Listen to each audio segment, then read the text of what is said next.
Contes clàssics. El noi i la tortuga. Una vegada hi havia un jove pescador que es deia Queixa i que vivia amb els seus pares al costat del mar. Un dia, mentre pescava, va trobar una tortuga que s'escanyava amb un tros de xarxa que tenia al voltant del coll. En Queixa li va treure la xarxa amb molt de compte i la va alliberar. Au, vés a casa i vigila. Aquella nit, en Queixa va explicar als seus pares el que havia passat. Els pares van felicitar en Queixa per haver fet el més correcte. N'estaven molt orgullosos.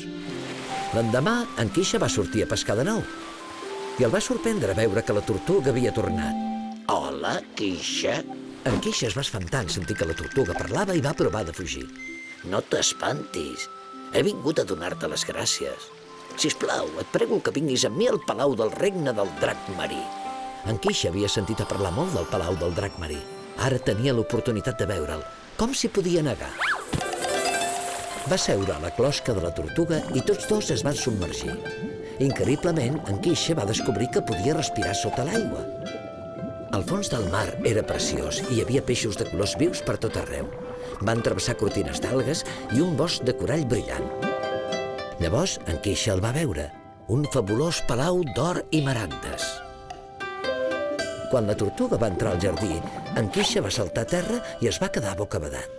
Llavors, quan es va girar, va veure una cosa encara més increïble.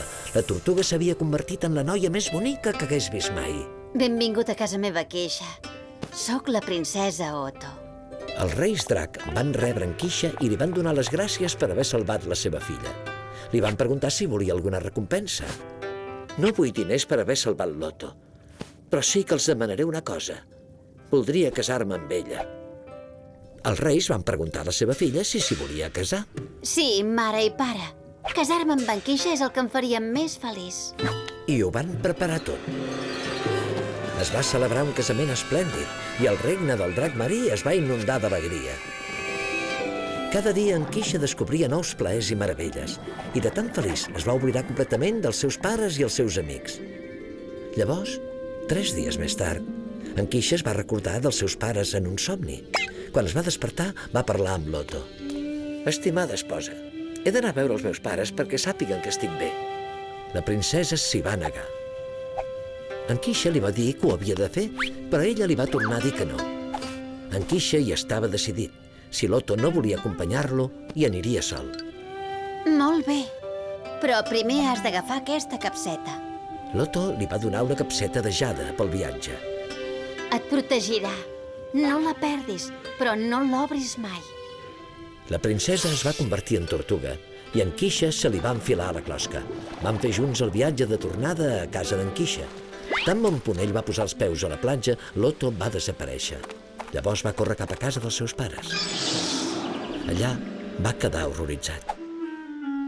Havia desaparegut. Fins i tot els arbres semblaven diferents. Va córrer cap a uns pescadors que arreglaven una barca a la platja. Soc en Queixa. Abans vivia allà amb els meus pares. Em podeu dir on són? Què et dius? Que tu ets en Queixa? No ens ensarronaràs pas. Això només és una vella llegenda. Una llegenda? Sí, la llegenda del noi que es deia Queixa i va anar a viure al regne del drac marí fa més de 300 anys. En Queixa se'n va allunyar i es va seure a la sorra. Va provar d'entendre què havia passat. Els 3 dies que havia passat al regne del drac marí havien estat 300 anys a casa seva. Ara els seus pares i els seus amics ja no hi eren. Se li va encongir el cor de pena. Havia trobat la felicitat, però també la tristesa. En Queixa es va recordar de la capsa de jade. Se sentia tan sol que no va pensar en l'advertència de l'Otto. Va obrir la capsa i en va sortir un núvol porpra que es va situar damunt seu. Els cabells se li van tornar blancs, se li va encorbar l'esquena i els ulls se li van apagar. En un moment en Queixa va tornar a tenir l'edat que li tocava.